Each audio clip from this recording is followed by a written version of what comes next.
여러분 안녕하십니까? 뉴욕과 뉴저지의 학생들의 분포를 보면 아시안을 비롯해 유색 인종 학생 수가 반 이상이 됩니다. 그러나 재미있는 현상은 뉴저지의 경우는 아시안을 비롯해 유색 인종 학생 수가 56%를 차지하고 있지만 교사 수는 16%에 불과합니다. 뉴욕시의 경우도 아시안 학생을 비롯해 유색 인종 학생들의 재학생이 무려 84%를 차지하고 있지만 교사 수는 39%에 불과했습니다.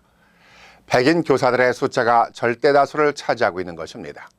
꼭 인종별 학생 수에 따라 교사가 있어야 된다는 이유는 없지만 교육이란 일반적으로 문화적 바탕을 중요시하기에 학생들의 분포에 따라 일정 부분 교사들을 배정해야 하는 필요성이 있습니다. 특히나 미국 같은 경우는 다양한 인종이 모여 사는 국가이기에 이러한 시스템을 이용하는 게 더욱 중요한 부분입니다. 그러나 지금 미국의 현실은 우리가 걱정하고 생각하고 원하는 균형적인 교육 시스템을 이루지 못하고 있습니다.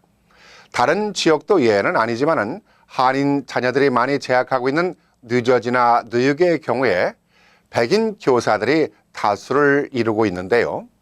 다양성을 중시한다는 미국의 교육정책 이념을 위배하는 일이라 하겠습니다. 그렇다면 학생 분포에 따라 교육자 배정 시스템이 제대로 이루어지지 않는 이유가 무엇일까요? 미국이라는 나라가 침략이든 발견이든 백인들에 의해 모든 정책들이 만들어졌기 때문입니다. 그래서 이런 불균형적인 현상이 나타나고 있는 것입니다. 겉으로는 아시안을 비롯해 유색 인종 교사를 지원한다고 말하고 있지만 정작 채용에 있어서는 바늘구멍입니다. 그런데요, 불균형 정책은 교육계에서만 일어나고 있지 않습니다. 사법부 공무원이나 일반 공무원 채용에 있어서도 마찬가지입니다. 이러다 보니 유색 인종 커뮤니티에서는 정부 당국에 많은 불만을 갖습니다. 그런데요, 불만도 불만이지만 우리 스스로도 점검해야 할 일이 있습니다. 한인을 비롯해 유색 인종들이 대부분 교육계든 일반 공무원이든 준비가 부족하다는 사실입니다. 불균형 현상이 나타나고 있는 것이 정부 당국의 문제도 문제지만 우리에게도 문제가 있다는 사실을 알아야 한다는 것입니다.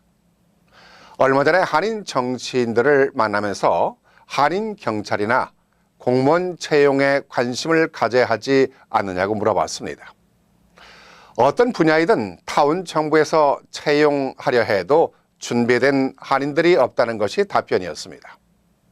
기회가 있는데도 자격 요건이 미달되다 보니까 채용에 어려움을 겪게 된다는 것입니다. 우리의 권리를 찾기 위해서는 소리를 내야 하지만 더욱 중요한 것은 우리가 먼저 준비를 해야 한다는 것입니다.